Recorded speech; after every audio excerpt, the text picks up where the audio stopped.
So what I thought I would do is just start off with a comment on what's going on in the Middle East, because it's a very good example of the rate at which change can occur. I'll then make a few comments on the current situation in the United States, then look at the world being built possibly by the BRICS, the Brazil, Russia, India and China, and conclude with some comments about the dramatic changes that are really occurring in terms of the way in which we run the world and the erosion of national sovereignty. So, number one on the handout, just simply the current speed of change and the current Arab unrest. Rulers are not as strong as they boast they are, and the people are not as weak as they fear they are. What we're seeing now in the Middle East is what's been called the Facebook revolution, being driven by information technology, communications technology. Just to summarise what happened, towards the end of last year, a vegetable seller in Tunisia, Mohamed Bouazizi, committed suicide. He was doing it out of a sense of despair. He wasn't expected to go to heaven to get 72 virgins or anything like that. He just was sick of what had happened to him in Tunisia and was despairing of the future of his life, committed suicide. But what was interesting is the way in which the people started to talk about what had occurred on the Facebook technology and other social media.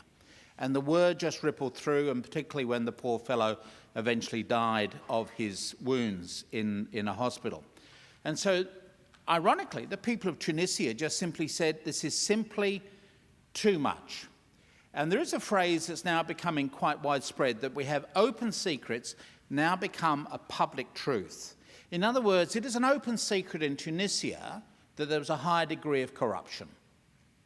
But through the social media, it became a public truth. And the people then rebelled, and the leader of Tunisia was overthrown. And then if the people of Egypt thought, well, if they can do it in Tunisia, why can't we do it in Egypt? The Arab world has two bookends, if you like. One is Egypt, the other is Saudi Arabia. About 1/4 of all the Arabs live in Egypt. A dictatorship, a system of government that's been in power since the early 1950s. And the people rebelled. And this leader was overthrown. I was broadcasting, as some of you might have seen me, on Channel 7 on the morning that the government was overthrown.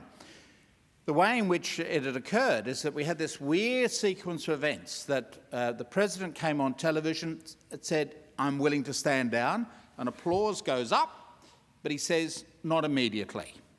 Then everybody started to boo, and the mood started to turn, and really quite nasty. And what was interesting is that the military, realising they were dealing with an uprising which they couldn't control, got out of the way and said the presidential palace is down the road.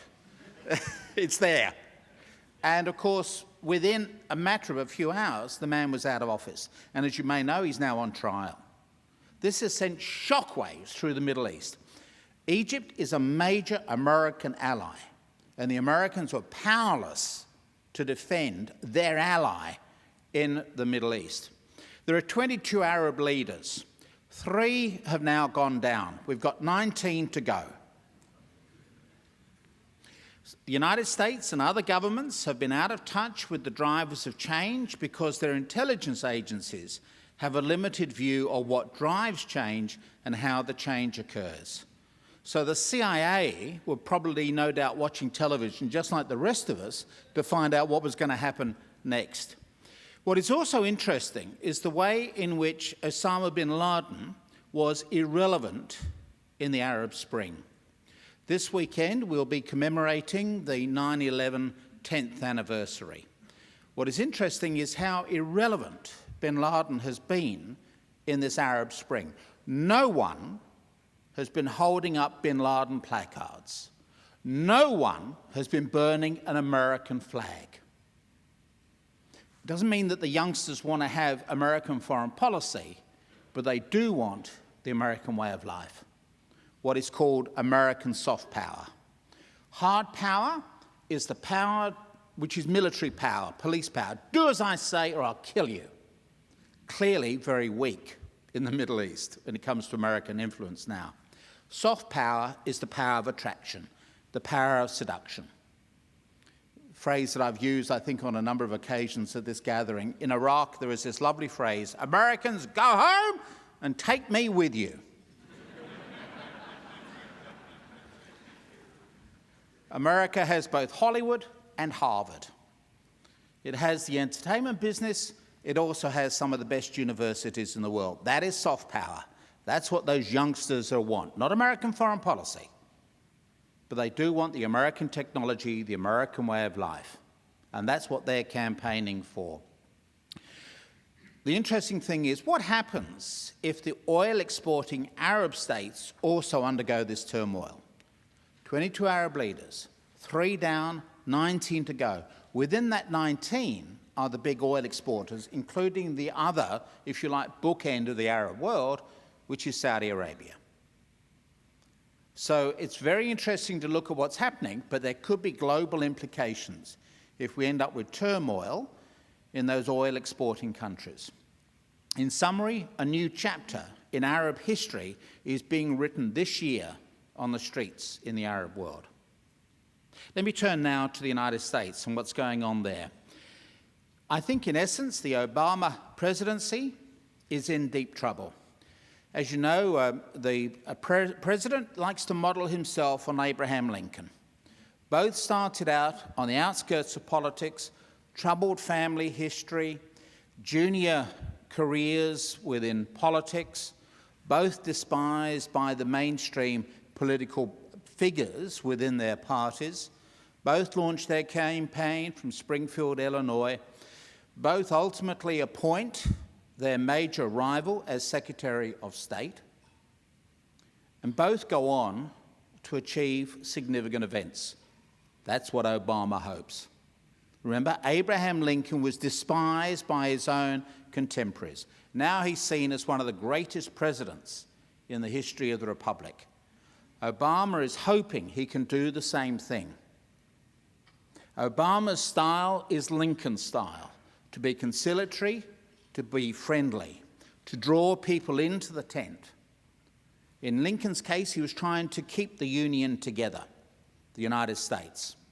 Tragically, it resulted in a civil war, but ultimately Lincoln won that civil war. Obama is hoping he will go down in history as the same type of figure. The problem is that some people are saying Obama is too concerned to bring people together. The ruthless right exploit his desire for consensus. One of the ways in which they are undermining him is they want to discourage the young from bothering to vote again in the year 2012, November of next year. Remember, voting in the United States is voluntary. More Americans vote in American Idol than vote within the presidential election. Last time Obama got more young Americans out to vote as a percentage than at any other time since 1972, which is when the 18-year-olds were first given the vote in the United States. He was able, through using the social media, to draw the people in. The right hope that by November of next year, those youngsters will be so sick of politics, they won't bother to turn out to vote again. And so that's one of the reasons why they've been so jolly awkward. And they're also exploiting the fact that he wants to be a consensus. It's interesting that in the lead up to the last election, there was an undertone within the Clinton camp that Obama would be a particular type of weak black president. The phrase which is used by some people, not Mrs. Clinton, is not a phrase that I'm allowed to use in Australia. But essentially, in the old days, before the ending of real slavery in the United States, sometimes you would have black people who were not too bad, and you could employ them within your own house. It's quite often the case of women, they became the black mamas. They would look after your children. and some young blacks were also polite and clean. You could let them into your house rather than keeping them in a shed on the plantation. So there was a particular type of house black. Remember, I'm not allowed to use the real phrase. So there would be a tame young black. The undertone in the Clinton camp is that Barack Obama would be too much like those well-educated, polite young blacks. Remember, if you're an aggressive black man in the United States, you're going to go to jail. There are more black males in prison than in higher education in the United States. Obama has worked his way up through American society without being a threatening person. Look at the way he walks. It's not an aggressive walk. It's just a loping sort of walk. It's a relaxing sort of walk. He doesn't want to scare you. He's not going to mug you. He's too polite. What Mrs. Clinton's camp was saying last time is that if he ever gets into the White House, he'll be too tame. What you need is someone with a feeling that they are born to rule. Mrs. Clinton thinks that. She comes from upper-class white society in the United States. Her husband, of course, had been ruling for 8 years. She knows how those people operate on the right, and she'll talk to them in the same language. And, of course, there are a number of people who voted for Obama last time who are saying, perhaps we have voted for a weak person. We should have voted for someone with a bit of mongrel in them, like Mrs. Clinton. So the fear is that Obama is perhaps too saintly to become a second-term president. He will lose the re-election campaign. He's already been compared with Jimmy Carter, who was also a great disappointment to many people. He is easily the best ex-president the Americans have ever had, but he was lousy in the White House, too conciliatory, too polite, and in the end never did get re-elected. He was beaten by the charismatic Ronald Reagan in 1980. Interestingly, Jimmy Carter made a very good speech, which is called the Malaise Speech, although the phrase Malaise doesn't appear in that speech, in which the president talks about America moving into an era of turmoil, of unemployment, of an oil crisis. That's not what the Americans wanted to hear. It was the truth, but it's not what they wanted to hear. They wanted to hear from Ronald Reagan that it's morning in America, and America can become great again, which is what we've had for the last 30 years. They're now broke, but they've had a good 30 years. The worry is that Obama will be a one-term president, providing the right can come up with a charismatic president. Bin Laden's death in May of this year gave Obama a sudden lift. Remember, that was the weekend on which a New York billionaire property developer was going to declare that he was going to run for the presidency. The following day, with Obama dead, he said, no, I'm not bothering.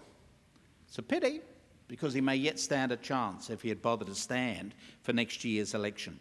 In summary, there is no guarantee that Obama will be re-elected in November of next year. Number 3, the angry white people. One of the ways in which Obama has been weak is that he has enabled the right to frame the debate in the United States. And one particular characteristic has been the drive by the Tea Party. The phrase comes from the Boston Tea Party that began the American Revolution against England in 1773. So when you hear that phrase, Tea Party, it's not they're inviting you for afternoon tea. It has this hint of rising up against a dictatorial ruler. King George III, now, of course, the president in the White House.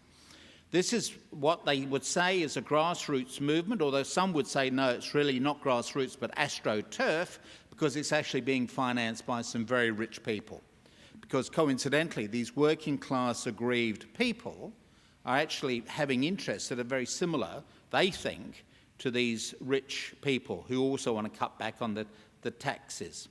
The main cause of the US government debt problem are the Bush tax cuts. Just to give you a bit of history, the great achievement of President Clinton, a great leader of men and a great follower of women, the great The great achievement of President Clinton was that he worked with Congress to reduce the high level of debt that had been incurred, particularly from that Reagan era. The reason why America went through this tremendous boost was, of course, there was a lot of government money, particularly going into military expenditure. So that was throughout the 80s. The bills started to come in the 1990s. Reagan then worked with Congress to cut back on US government debt. If the pattern which Clinton had created had been maintained after the year 2000, then in fact there would not be a debt crisis now in the United States. There'd still be other issues, obviously the trade problems and personal debt, but not government debt. Clinton had been dealing with government debt. Bush comes in, he inherits a good economic situation and says, well, it's wrong for the government to keep the people's money, we'll give it back to them as tax cuts. And it's been very difficult to try to get those tax cuts reversed. It's interesting that in the Eisenhower era, the highest marginal tax rate was 83 cents in the dollar. And that was a time when the American economy was booming. And that was when you had a Republican president in the White House. 83 cents in the dollar. But when Ronald Reagan came in 1980, he started to cut back on taxation. Now, as you know, in the United States, the country is basically running down. There are 100,000 bridges in the United States that are unsafe to travel over, but they can't be closed down because there's no money to rebuild them. On average, one bridge per week collapses in the United States. If you're in the US, never go over a bridge behind a heavily laden truck. On the other hand, this Tea Party movement could split the Republican Party and enable Obama to get re-elected. Remember, that was the advantage that Clinton had in 1992 and again in 1996, when Ross Perot, this renegade right-wing, far right-wing candidate, split the Republican vote. So it's going to be interesting to see how that moves. Americans now have a deep suspicion of Washington, D.C., and the Tea Party has become the voice of that anger. The Republican blocking of the virtually automatic lifting of the American government debt ceiling and that crisis, manufactured crisis, through which we lived a few weeks ago, was both a desire to reduce Washington's influence, but not to touch the military, and also to slow down the economy in this election year that we're coming up to help their own electoral chances. They're actually playing a high-risk game. The American debt ceiling was created in World War I and gets renewed by Congress automatically. This year, as you've seen, for the first time, the Republicans decided not to automatically renew it. They dug their heels in. It was a manufactured political crisis. Now, the potential presidential candidates are Michelle Bachmann, Sarah Palin, Rick Perry, and Mitt Romney. I've included Mitt Romney. I think he's a bit of an outsider, although people reckon that he's probably the most serious of the Republican candidates. Michelle Bachmann, a woman. It's interesting, isn't it, that we've now got two women as front runners on the Republican side. Michelle Bachmann is, along with Sarah Palin, trying to tap into this right-wing feeling. The way you operate in the United States in the primaries is that you move out to the extreme to mobilise your base, and then you move back into the centre in November and try to get the more Americans, moderates, during the presidential election. And so what we're seeing is that this extremism of Michelle Bachmann, Sarah Palin and Rick Perry, basically using the slogan of George Bush that was very successful in 2000 and 2004. God, gays and guns. We love God, we hate gays, and we think everybody should have a gun. And that was a winning formula for Bush. And that's what they're doing. So it may seem very extremist to Australian ears, but there was a logic in the campaigning slogans which they are using. In summary, the November 2012 election will increasingly dominate American politics in the coming months, as we've seen with the manufactured crisis over the American debt ceiling, and Obama will be fighting for his political survival. Let me turn now to a new world being built by the BRICS. This is a phrase coined by Jim O'Neill of Goldman Sachs: Brazil, Russia, India and China. The acronym has grown in popularity, and some other countries are lobbying to be added to the acronym. South Africa, Mexico, Korea. Korea has said, well, look, if you put a K in there, we become a real BRIC. In June of 2009, the political context came up with the slogan as well, because it came up to where the slogan was, because there is what's called the Shanghai Cooperation Organization between Russia and China, and the stands that run along the bit, or along the old southern Soviet Union. Stan is Urdu for land. So you've got all of these Islamic-dominated provinces in the southern part of the old Soviet Union. Most of them are energy rich. So they formed this Shanghai Cooperation Organization. In June of 2009, they met with Iran, India, Pakistan and Mongolia, but they also brought in Brazil. We thus had our first meeting of the BRICS. What was interesting is the Americans were not invited. They were dropping hints, but they were not invited, and this is now seen by some as the beginning of the new Asian era and a further symbol of America's own slow comparative decline. These countries can come together and ignore the Americans.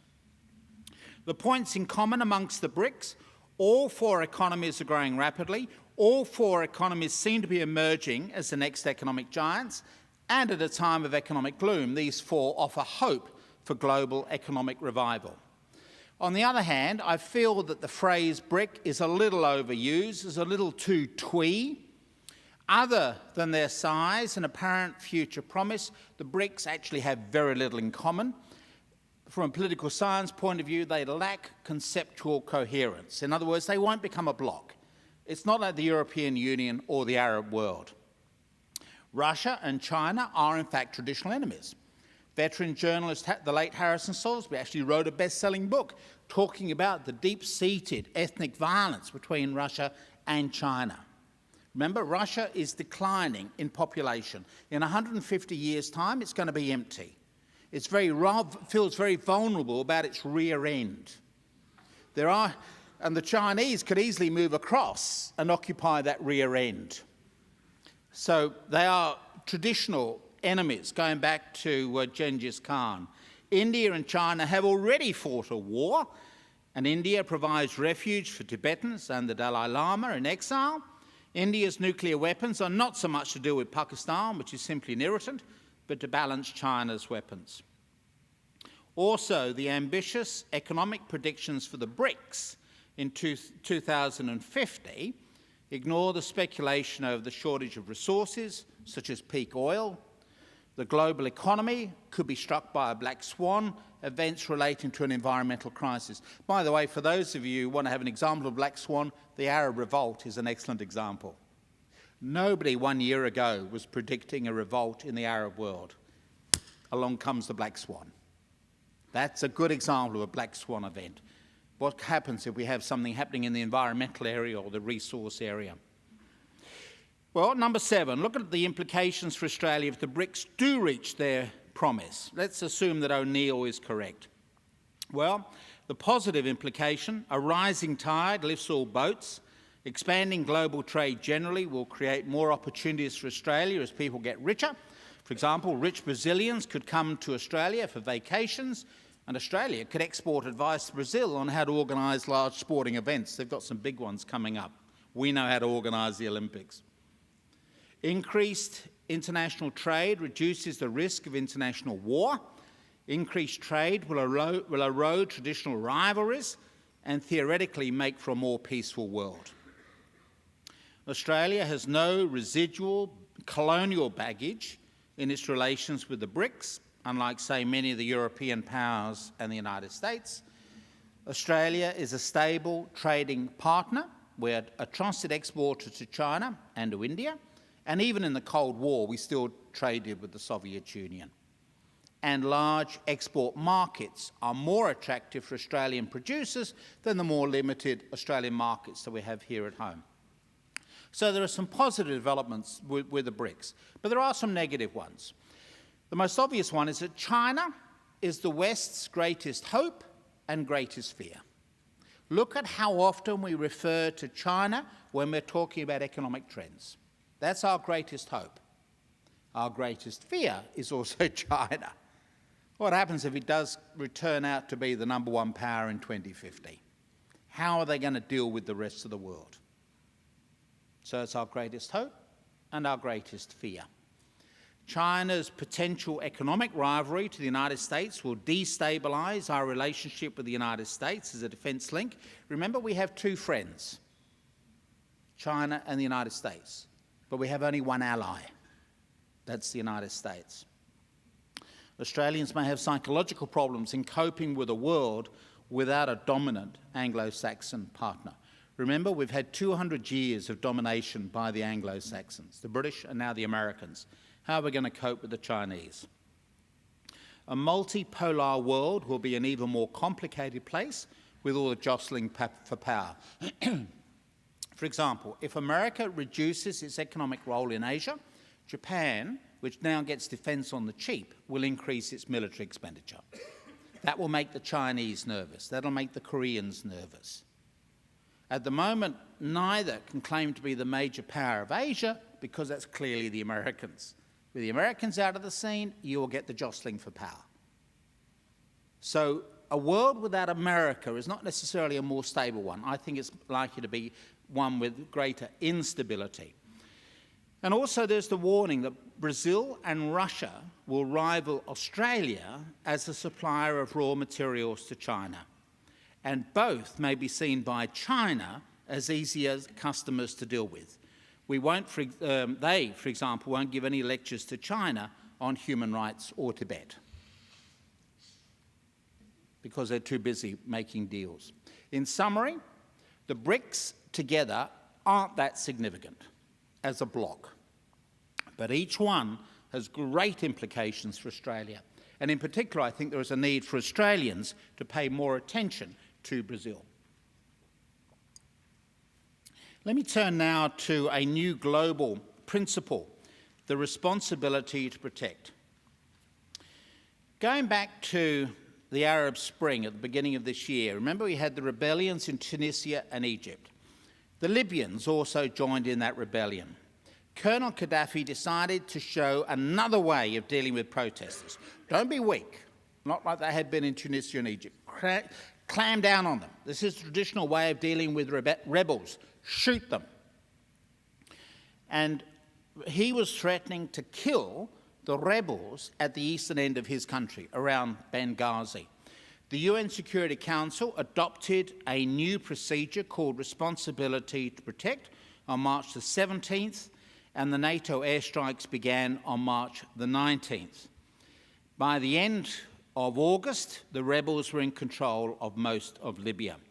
This was the first time that the responsibility to protect principle had been used in this way, and the Australian Prime Minister, Julia Gillard, endorsed it on the morning of March the 19th.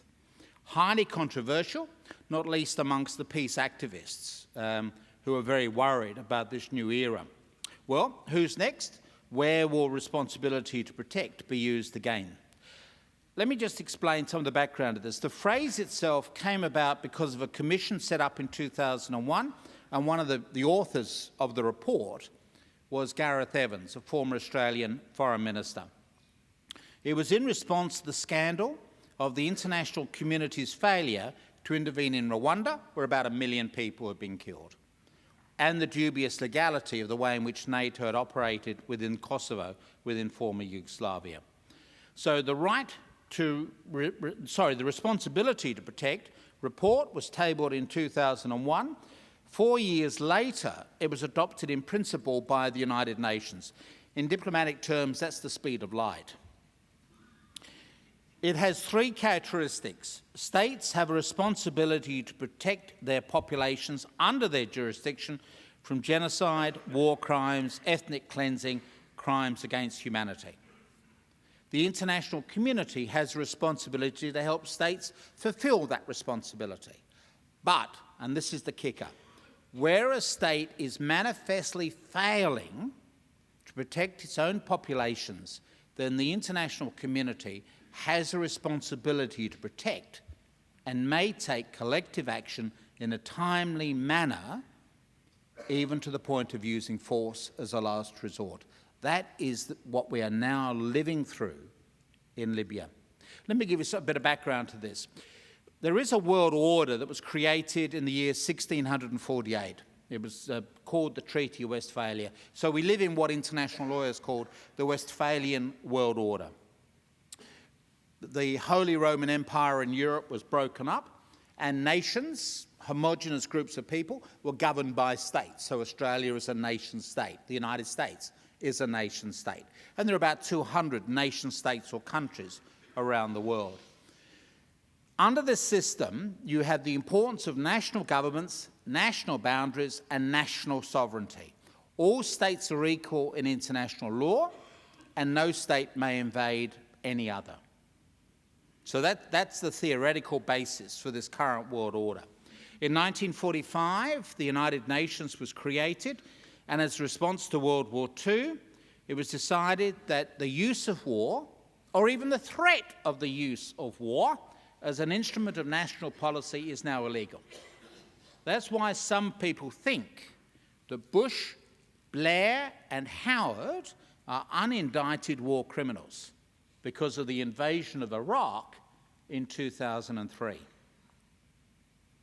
United Nations, under this principle, may only get involved in matters that threaten international peace. And, of course, all countries, including Australia, are very sensitive to matters relating to national sovereignty. So here we have the legal principles, right? You can't interfere in the domestic affairs of another country. You can't invade another country. On this side, however, we have the impact of public opinion and the media. We now have improved communications that can provide reports of disasters more quickly. People can see other people dying live on television. Celebrities also take up their causes. For example, on Sunrise in the Mornings, if George Clooney has spoken about Darfur, I can get on to talk about Darfur and the Sudan. Angelina Jolie adopts another child from Mozambique, I'm on there discussing Africa. And so we find little patience for international legal niceties over sovereignty amongst the general public. If they see a massacre taking place like Rwanda, well, then go in there and save those people. Don't stand back, as Clinton did at the time, and for which he has now apologised.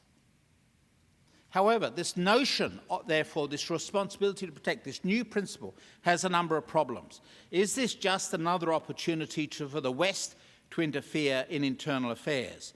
Russia and China both abstained on that key resolution a few weeks ago, resolution number 1973. They probably would have liked to have vetoed it. But remember, Gaddafi was threatening to massacre people in Benghazi. It was another Rwanda. Russia and China figure, look, there's no way that we could be seen to be supporting that person, Gaddafi. Therefore, they just decided they wouldn't veto it. They didn't like the idea, but they had no choice but to stand back. It's the power of the media on their own diplomacy there. Russia and China are both worried about international intervention in their own affairs. Russia and China both, for example, have Islamic minorities. Russia, it's in Chechnya, for example, and in the case of China, it's Xinjiang, the Uyghurs. And, of course, China's got the problem of Tibet. They're very worried that ultimately, if they agree to a principle of countries being able to interfere in the internal affairs, that ultimately we will start to get involved in Tibet and some of the Islamic provinces of those two countries. Africans and Asians are also deeply suspicious of Western motives. And indeed, the principle at one conference was called redecorated colonialism. So there is this fear that obviously an aggressive country like the United States may now use this as a way to interfere in the internal affairs of other countries. There's also, number 14, the problem of consistency. There was an old model called humanitarian intervention. In other words, if you're a Western country, you reserve the right to interfere to protect your own citizens trapped in a civil war. But there was no consistency in its international application. Should the international community's priorities for intervention be set only by the Western media? For example, Darfur is not the only African country which has a tragedy. But there's very little attention to Congo, but no Hollywood figure has taken up that cause. We talk about Darfur because of George Clooney, Mozambique because of Angelina Jolie. Nobody talks about Congo, therefore we don't cover it. Libya has been taken on, but not, for example, Zimbabwe. Why aren't we doing something about Robert Mugabe? What about Syria? And the UN Security Council's Permanent Five, the United States, Russia, UK, China and France, use their veto for their own national priorities, and so they are rarely consistent. Why assume that in this new era they will have any better behaviour than they've done in the past? And then finally, there's the whole problem of what's called building international capacity. How is the United Nations to develop an early warning system to be alert to potential responsibility to protect situations? The UN has problems with intelligence gathering on its own members. Quite often, non-governmental organisations are better informed than the UN. For example, Amnesty International was warning us about Rwanda well before the massacre took place. Given the continuing lack of resources for the United Nations generally, will governments provide enough military resources for these operations? Remember, the New York Fire Brigade has a larger budget than the total budget of the United Nations. How can an organisation so small get involved in so many of these crises? And finally, NATO is not the international military wing of the UN, and not all NATO members are even happy with the Libyan operation. And so they're going to be reluctant about taking on additional ones. So, in summary, yes, responsibility to protect is a new international principle, but it is not at all clear how it will be implemented. The bottom line is expect further turmoil there as well. So my concluding comment then, number 16, is that we're heading into a new world disorder. The 1648 world order of neat patchwork of nation-states is crumbling. Some would argue it was never very strong to start with. We now have more actors, notably the transnational corporations, non-governmental organisations. Bin Laden has probably caused more direct problems for the United States than the old Soviet Union ever did. My guess is that this weekend you're going to see a lot of references to America's wasted decade, the lost decade, trillions of dollars being spent on conflicts chasing Bin Laden. Meanwhile, America has just continued to crumble. So it's been a wasted decade. The Soviet Union's death in 1991 was terminal, while Bin Laden's death has simply meant a fresh chapter is beginning. We are still chasing terrorists, even though they represent such a minor problem for us. I've just been doing ABC here at Hobart. What are they talking about? They wanted me to talk about 9/11. You know, the average American stands a greater chance of being killed through food poisoning than being killed through an act of terrorism. The average American dies more frequently in their bath than through an act of terrorism. So if you visit the United States, don't eat the food and don't take a bath, which for an Englishman is good advice. And yet we have become so fixated on 9/11. It has distorted our defence priorities, our foreign policy priorities, and I think damaged America's standing in the Islamic world. But that's probably what Bin Laden wanted. We now have a new networked world emerging of greater complexity, which is not necessarily going to be any more stable. National governments are struggling conceptually to keep up with the new era. So they're relying on TV coverage, just like the rest of us, to find out what on earth's going on in Cairo or Tripoli. They're not sure. Their own intelligence agencies are being caught repeatedly by surprise. Meanwhile, individuals can often now be as well informed as governments, because governments have lost their monopoly over the information. As WikiLeaks has shown, governments lie. We've always known that governments have lied. Now, because of WikiLeaks, we now have proof. A new world of instability, unfortunately, is emerging. Thank you.